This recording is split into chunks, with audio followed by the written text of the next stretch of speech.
Bom, pessoal, estamos de volta aqui agora com os números que nos levam ao local de nascimento dos imigrantes, né? Até 2019, né? Da onde é que saem a maior parte dos imigrantes. Então, ó, o país que mais fornece imigrantes para o mundo é a Índia, 18 milhões de pessoas. Parece ser um número muito grande, muito significativo, mas se nós considerarmos que a população da Índia hoje está batendo algo em torno de 1 bilhão e 200, 1 bilhão e 300 milhões de pessoas, esse número nem é tão significativo, né, se nós compararmos com a população do país. O México, que produz imigrantes principalmente para os Estados Unidos, já tem uma proporção em relação à sua população um pouco mais simbólica, porque o México tem algo em torno aí de 100 milhões de habitantes, cento e poucos milhões de habitantes, e uma população de 12 milhões de imigrantes, ou seja, cerca de 10% aí, da população do país vive fora. O México tem essa relação com os Estados Unidos em função da proximidade geográfica e em função da diferença socioeconômica entre os dois países. Então, muitos mexicanos vão tentar a sorte nos Estados Unidos. Muitos deles, inclusive, sustentam as suas famílias no México com o dinheiro que ganham nos Estados Unidos. A China, que produz aí 11 milhões de imigrantes, é um número proporcionalmente pequeno também, se a gente considerar a China com uma população de 1 bilhão e 300 milhões de pessoas.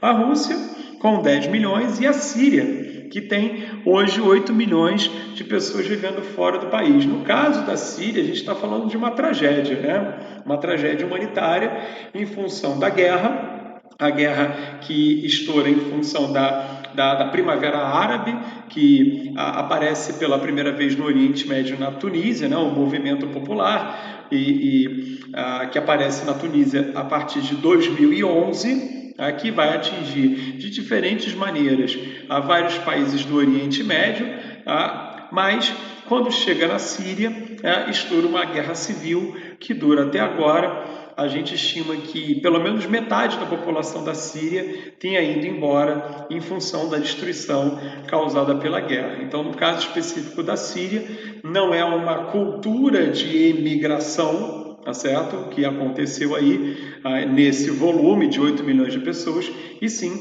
um evento bem específico, né? No caso aí a guerra, que levou a praticamente metade da população síria a emigrar. Tem uma peculiaridade aí envolvendo a Índia, galera, porque a boa parte da mão de obra qualificada é barata, tá certo? E está atuando nos países centrais. A Índia ela lidera o ranking das chamadas exportações de cérebros, ou seja, a mão de obra qualificada que sai de países em desenvolvimento ou de países mais pobres e vão para, no caso da Índia, Europa, Reino Unido, Estados Unidos, Canadá, exatamente para trabalhar em nichos de mercado onde se precisa de mão de obra qualificada, e o indiano acaba sendo essa mão de obra qualificada mais barata. A Índia, que foi colônia britânica até meados do século XX, tem aí uma proporção significativa da população que fala inglês, que teve acesso a algum nível de educação, qualificação, e isso faz com que a Índia produza uma quantidade grande de imigrantes qualificados para atender esses mercados em países desenvolvidos. Tá? O México já é um outro perfil. Tá? O México já é uma população com menos qualificação que emigra para os Estados Unidos para fazer aquilo que o estadunidense não quer. Vai lá cortar grama, vai lá pintar a casa, vai lavar os pratos, vai trabalhar no drive-thru do fast food, né? É um outro nível de imigração. Já os indianos não, de uma maneira geral, os indianos são qualificados. É claro que há indianos também sem qualificação, mas de uma maneira geral, os indianos mais qualificados também saem e vão buscar colocação no mercado em países desenvolvidos, né? Nessa exportação de cérebros aí. Outro mapinha que eu acho importante mostrar para vocês é esse aqui, que mostra as migrações dentro do continente africano, que são as chamadas migrações internacionais, porém dentro de uma mesma região, tá certo? Então, as pessoas continuam dentro do continente africano, tá? É um tipo de migração internacional, porém restrito a uma única região do mundo. E por que esse mapa é importante? Para mostrar para vocês que os africanos eles não emigram só para fora da África, eles emigram também entre si. Entre os países africanos aqui acontecem muitos movimentos migratórios. Então é interessante a gente desmistificar essa ideia de que o africano só vai para a Europa. Isso não é real. Sempre que existe algum problema, uma crise humanitária, uma guerra, um conflito, uma crise de fome, enfim, o africano sai do seu país de origem. Muitas vezes a alternativa mais fácil é o país vizinho, mas se o país vizinho não for uma alternativa, ele pode também pensar em migrar para países da Europa, países do Oriente Médio, enfim, para outras regiões do mundo. Tá certo?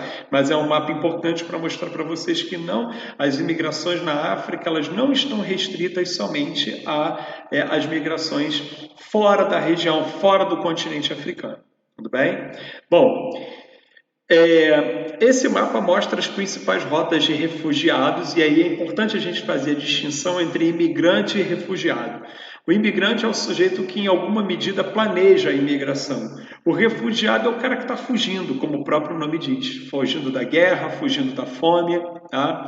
E é por isso que as pessoas se submetem, muitas vezes, à condição subhumana, como isso que vocês estão vendo aí.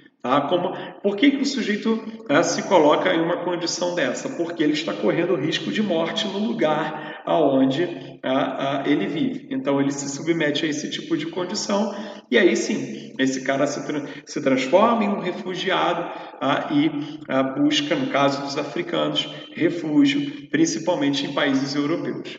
Uma outra fronteira que também é muito importante é a fronteira dos Estados Unidos com o México, que tem um número muito significativo, não só de mexicanos, mas também de latinos. E nessa fronteira existe uma vigilância muito forte. A gente está vendo aí imagens de trechos da fronteira com grades, cerca elétrica. Então é muito comum que boa parte das fronteiras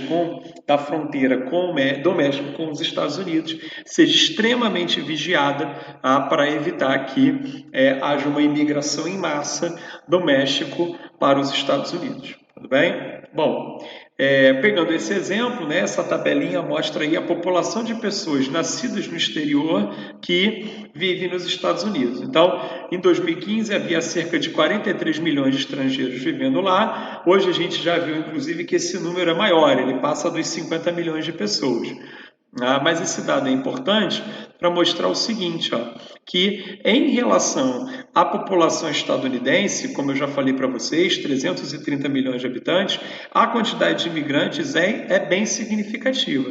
E esses mapas aí, eles mostram para vocês as taxas de desemprego nos Estados Unidos, e por estado, e também as principais funções que os imigrantes acabam fazendo em cada estado. O imigrante, quando chega até os Estados Unidos, ele faz o quê? Então, ele vai ser basicamente trabalhador agrícola, zelador, operário da construção civil, motorista de caminhão, caixa de mercado, cozinheiro, balconista, empregada doméstica.